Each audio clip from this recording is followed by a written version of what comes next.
Uncommon Sense with Junia Doan, sharing the wisdom and insight of those who have been there and done that.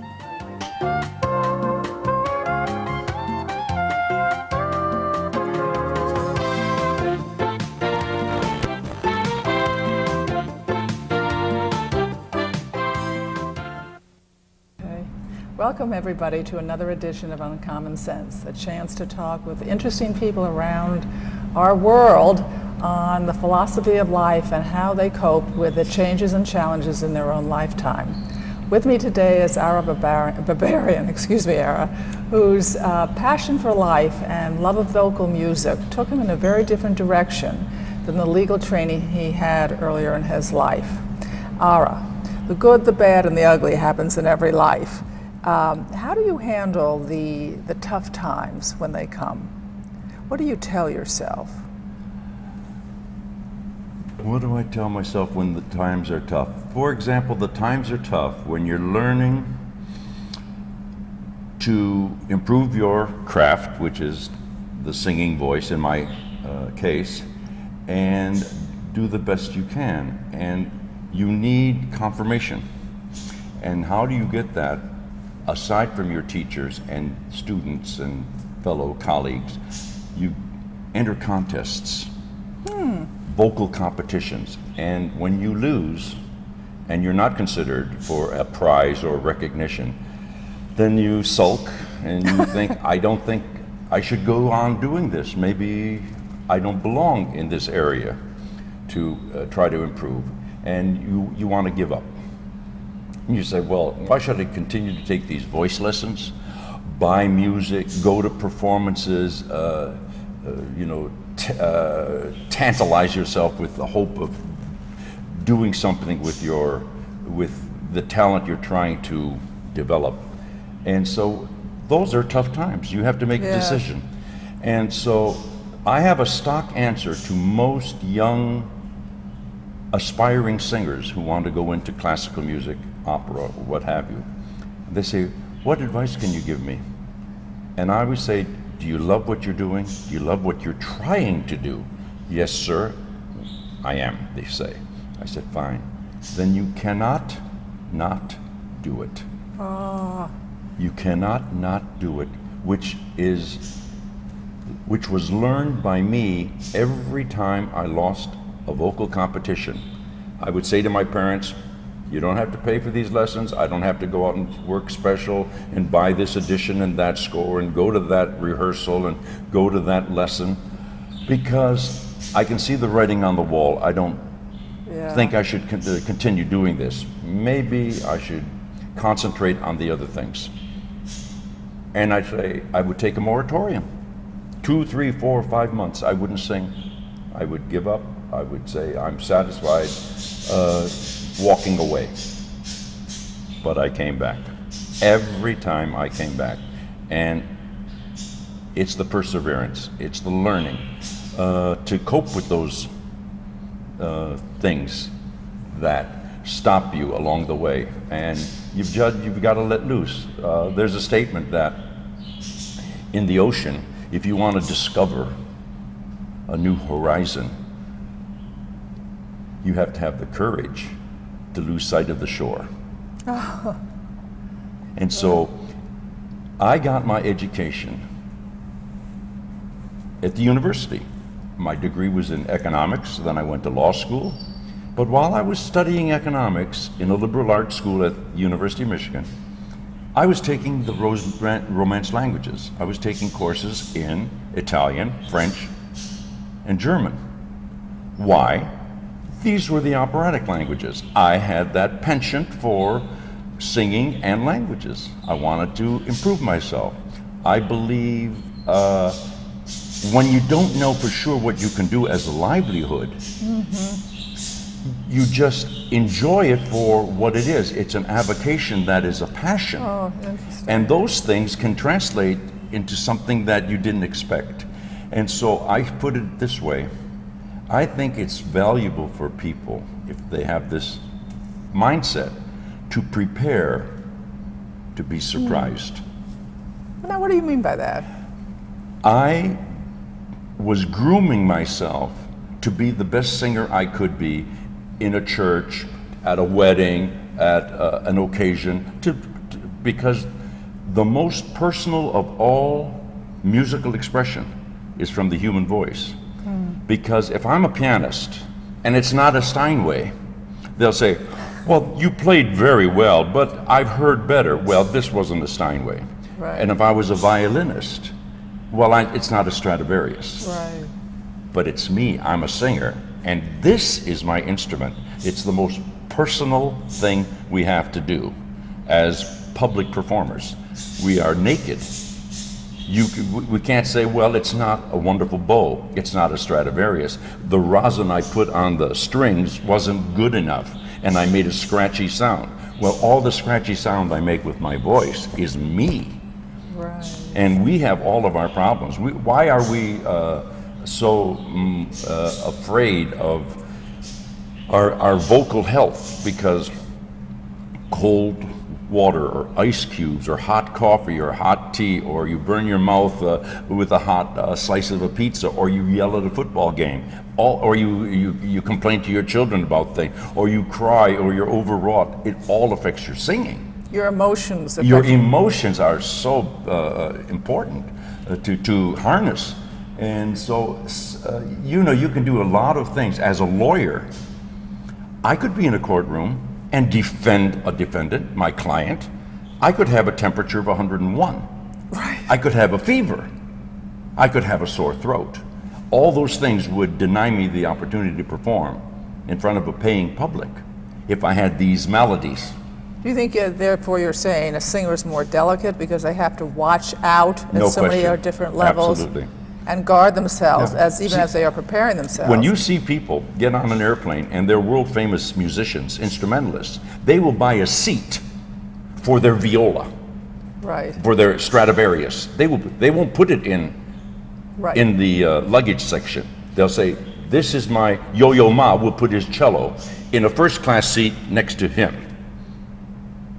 It's protected. If you want to protect your fingers in cold weather and you're a pianist or a violinist or clarinetist or anything, you can put on gloves and mufflers. But a person, isn't it interesting? We use our voices to sing, but we use our voices to talk Right. and communicate. So we're always abusing our voices. What's the best way to enhance your voice? The best way to, Well, there I'm are two not- things. Well, yeah. the two things that you must have, of course, to be able to sing properly is you have to utilize your air in the most efficient way. It's all about air being developed in your abdominal wall and the Right. diaphragm, and you have the control of this pressure, this regulator, this generator of the air, and it goes up through the lungs. It's you're taking in the air, and it's coming up the esophagus through your vocal passage, your vocal cords, and it's going to your resonating chambers Right. in your head. Right. So air, you've got to build up your air support. And the other thing is sleep. Air and sleep are the fuel of the voice. Do you find you have to relax? I know singers do vocal exercises, but someone who just really wants to speak well for long periods of time, or do you try to relax this area, or That's what do you have beautiful to do? question, because relaxation is the secret. If you can sing with power and strength, but with a relaxed apparatus, then that's the free sound. That's the beautiful, they have an expression in Italian, the school of bel canto, which means beautiful singing. What is the school of bel canto? What is the style that they're talking about? To me, I put it in this way. It's not a weak sound. It's not just a beautiful chirpy sound like a Right. canary. Right. It's a real sound, but it is supported in an effortless way. I liken it to a brick of platinum that is floating. It's this rod, this incredible material of solidity that you are developing as a voice, but when you're emitting the sound, it's not harsh, it's not heavy, it's not ponderous, it's not threatening. it's being supported in such a marvelous, mysterious way that when it's launched out into the auditorium and projected, Right. it's full and blossoming sound, yet it's free and open, and as you said, relaxed. Because I often notice myself, sometimes my voice seems very clear and sometimes it really seems scratchy, and I haven't done anything. Well, I don't do anything, but I often wondered, if I were to do something, what would I do to have a smoother sound, kind of? Stop and breathe. Stop and breathe. Yeah, stop and breathe, which means take a real breath, and softly, determined breath. Like they say this, you see it on television all the time when you see these people doing their yoga exercises. Right. A lot of that is breathing. Well, that breathing is so good for your system, for your heart, and for your serenity. Oh, if you can have I put it this way, you can tell a great singer if they have a serene forehead. When you don't see that consternation and you don't see the lines coming together, and they always have that look of, oh, am I going to hit that note or anything? Right. Like you look at a Pavarotti. Right. He is so blank in terms of his face to show any kind of excitement or anxiety about if that note is going to come out. He doesn't move. He just opens his mouth slightly, and you never see another part of his muscular makeup of his face betray any kind of thought of inability. And that's so reassuring to an audience to see this man pop up a high C without effort. But there's a tremendous amount of internal happening physically. It's a very physical thing to be a singer. It's so interesting when you see a doctor, and you tell them that you are a singer, and they say, "Oh, that's good, that's nice. You sing."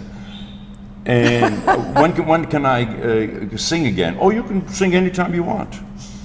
If you've had some kind of a problem, and you say, "Well, it's very physical what we do, Right. in our profession," and so they have to be taught that this is an Olympic event for singers. When you go to the Olympic, you're training for years and years for that moment to compete and excel. Well, an opera singer has to do that all the time.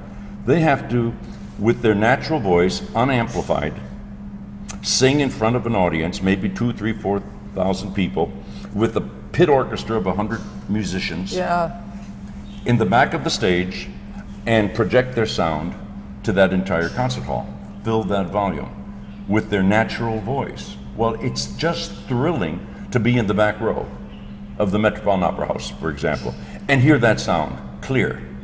It's a feat to be in that Right, whether do it or receive it. We're excited to be on stage doing it. It's more exciting to be out there in the audience and to hear it. Why is that so? Well, because it's just amazing that, especially in this age, see, in the old days, 100, 200, 300 years ago, when they composed operas, Small houses. They were in homes. Right. They were in small theaters. Right. Amphitheaters, they had 800 seats, 600 seats, a music room, a little concert hall. Now we have 2,000, 3,000, 4,000, 5,000 seats. The Metropolitan Opera, I think, has 4,100 seats. So the voice has to grow and grow. That's a challenge. It's a challenge. Like before, we didn't have 4-minute milers, and now everybody runs 4 minutes. Well, that we've developed as a race. Well, the singers had to develop their sound to reach the back of these concert halls, these opera houses, so as not to be wiped out by the sound of the orchestra. One French horn can obliterate your sound, so you've got to be on top of that. For yourself, though, what were the sequences that allowed you to do that? Certainly when you were in college, were you able to do that? I took voice lessons in college, even though I was Economics. I was in liberal arts, And I was learning my languages and taking voice lessons privately because Were you able to project that kind of a distance, is what I meant? Yes, I did it. Even at that age, you were able to. At that age, so that's I really was an trying. inborn talent, or it was not an inborn talent? Everything having to do with the operatic voice is artificially learned. You cannot be an opera singer unless you have a trainer. Really, I mean, there's no question about it. There's no such thing. There's a natural voice. A person can have a beautiful sound, but to project that sound and to sing in the style, you have to learn these things. So you have to, I think the breathing exercises are terribly important. What I did at the height of my active life, I could breathe in about a minute and 20 seconds and breathe out a minute and 20 seconds while walking, which is almost unheard of when you start out, because you can maybe breathe in maybe 5 or 10 seconds, right, and then you inhale, exhale, inhale, you take 5 or 6 steps, and you exhale the next 6 steps. And you want to hyperventilate after about 1 block of walking in New York City, for example. Right. And be prepared for that, because you really get so much oxygen into your system, but you're growing your lungs. You're building up your capacity every time you do it. In fact, one of the teachers I had in New York, she was very interesting. She said, I want you to take in more air into your body than you ever took into your body in your life, in front of me now. And so I said, okay, what do you want me to do? Well, just breathe in. So I breathed in to my limit, and I couldn't breathe in anymore, and I let it out. She said, well, that was fair. I said, well, what do you want me to do? She said, when you breathe in all the way, breathe in through your ears. Bring in the air through your ears also. So I took a breath, I'm holding it as long as I can, and I continued taking it in. And I'm saying, oh, I can't take it into my mouth anymore, I better take it in through my ears. So I really did go up a notch. Can you believe this? She wasn't satisfied. She said, okay, now I want you to breathe in your mouth, your ears, and your eye sockets. I said, you've got to be kidding. She said, there's a space in there, I want you to breathe in, that I want to see you give me the most air intake you've ever given me in your life. So I did. I took it through the eye sockets also. She said, go home and do this all week. You know what? My voice, my lungs started to talk to me. They said, what are you doing? You are really expanding. You're giving me a resilience. You're strengthening the walls surrounding my lungs. You're helping my abdominal cross muscles react to this intake, this onslaught of air, which I didn't know what to do with. We're talking pretty technically. We're talking about singing, but it applies to the challenge of life, to want to do something and willing to, to undertake what's required. When you breathe in, do you start with the lower? Yes. And then build to sing, up. If you breathe in through your upper chest, then you gag. Your throat is tight. But you remember, you want to be relaxed. Right. You don't want to think there's any apparatus here at all. You want to feel that the generator, the motor, the whole, the explosion is down here, and then it comes up through. I have to tell you, while you were speaking of your voice teacher, doing it through the years and there, I was doing it as if you were my voice teacher, and it does make a difference. I mean, I could feel it's like you relax up here, so that this allows more expansion. Slight. Because here's another way of putting it. Here, I learned this through. This is because of economics and law and all that. We're in a competitive field with music. Very. I mean, everybody who wants to be an opera singer wants to sing at the Metropolitan, for example. Absolutely, it's an honor. Because that's the height of their. They did a wonderful job. Their aspirations. And so, opera singers, with this breath, what you want to do is you want to make more sound than your competitor with less air. Wouldn't it be wonderful if you could sing a phrase and have air left over, where you're not expending all of your energy to come out with a phrase. Then the audience will hear that this was a relaxed, beautiful sound, like some enchanted evening. You may see a stranger. I've got lots of air left over. Some people, when they sing, they say, some enchanted evening. They're already gasping. So the thrill is to be able to make a certain volume of sound with the least amount of air and the least amount of effort. It's a question of efficiency. We have to be very efficient, so we have the strength and the resolve and the relaxation to be able to come to the high phrase, the low phrase, to have enough air to negotiate it. But if the people who run out of air, they don't have sufficient lung capacity, or they they don't utilize it. They haven't learned how to utilize it. That's what it has to be, a learning process. It's really interesting. You know, breathing is so important when you're swimming, when you're doing the pole vault. I mean, they have to know exactly how to pace their air. You know, when you're doing a lift with people in their home gyms, they say, well, that's when you breathe. You know when to breathe in and when to breathe out. And that builds up the lungs. And air, as I said, the fuel of the voice. Do you find, though, that deep breathing makes you more energetic or more optimistic or more disenchanted? Well, it brings tone to your skin. Brings tone to your skin? Oh, yeah, sure. It's the oxygen. You're getting more oxygen every time you take a healthy breath. And a slow breath is a wonderful breath. Now, you spoke earlier when you feel a little bit raspy and you think things are going not your way and you want to have a clearer voice. Yeah. The magic, and this is what all the doctors, you go to these medical doctors and vocal doctors in New York, and they all have the magic solution besides the breathing thing with the menthol and B12 shots. They say, just go into the shower, close the door, accept the water as hot as you can take it, and open your mouth and breathe in your mouth and your nose. And that is the magic miracle recipe for mending your voice.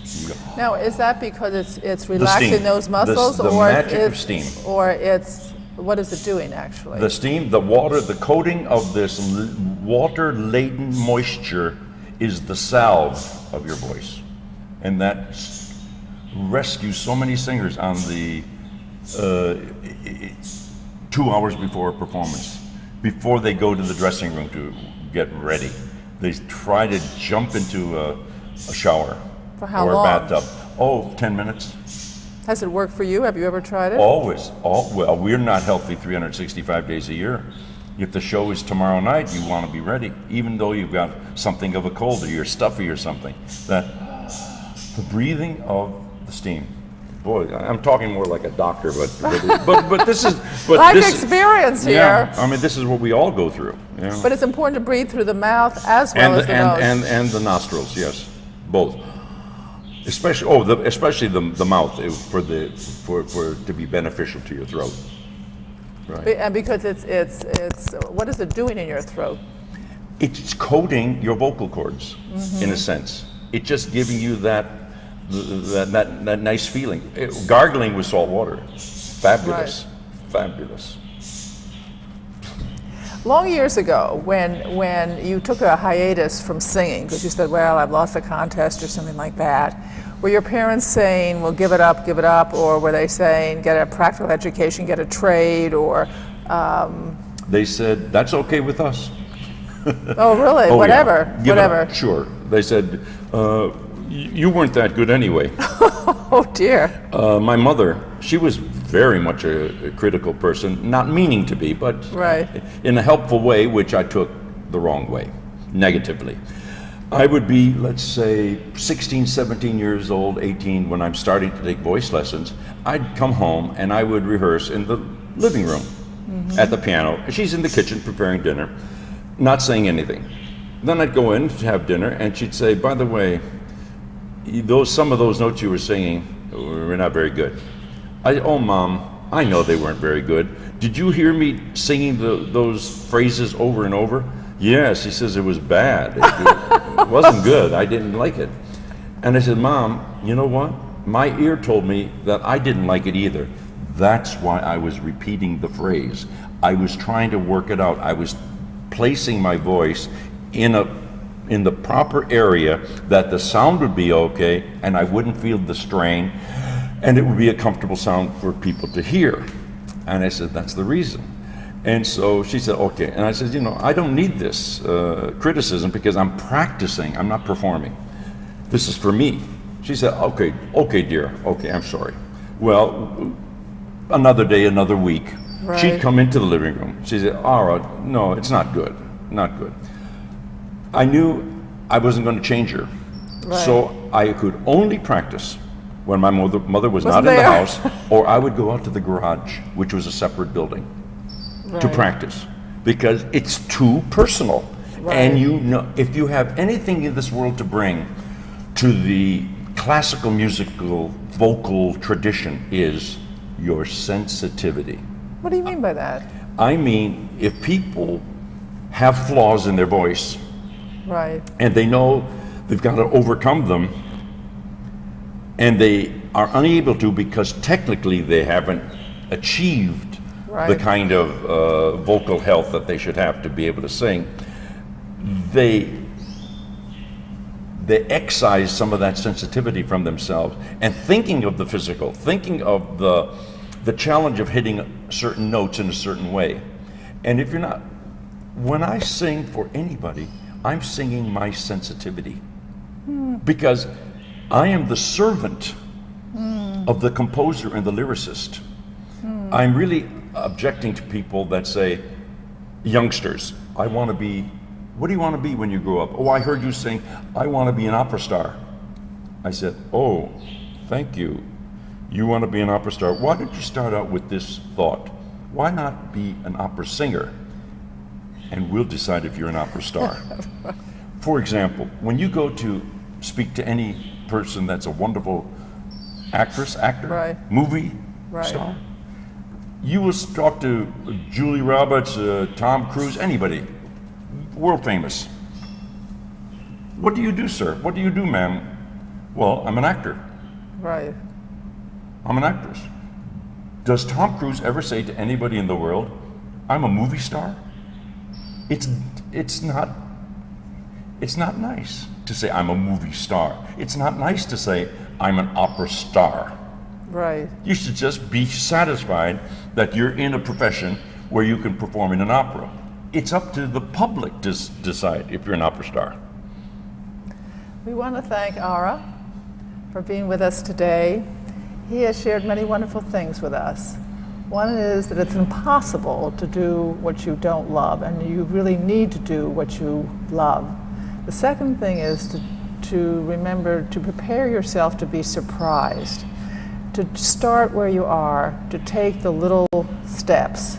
I think another thing we've learned is the importance of breath, that whether you sing or you go through your own life, that breathing not only stabilizes. Ara was really talking about that in the case of an opera singer, his breath is his instrument, so his body, his emotions, his spirit, everything needs to be in harmony and really good shape so that he can really serve the composer. But for the rest of us, we really need to keep our bodies and emotions and spirits, I'm telling you, in good shape, so where we are in life, that we can serve others and ourselves. I think there were several practical tips that Ara gave in terms of breathing from his teacher, that you breathe through your ears and through your eyes. I tried it out and it works, as he was saying it, as you heard me say. And I think there were a couple other things. You can gargle with salt water. We have long winters here, something to remember. And I think also the idea of humbleness. He didn't really say that, but he alluded to it when he said, think of yourself as an opera singer or an actor rather than an opera star. So if you love what you do and you prepare for what you want to do, then you really have a chance to go where your heart is. Thank you so very much. Remember to thank Ara when you see him around the state. Please tune in next time, and remember, kindness counts. Thank you, and thank you, Ara.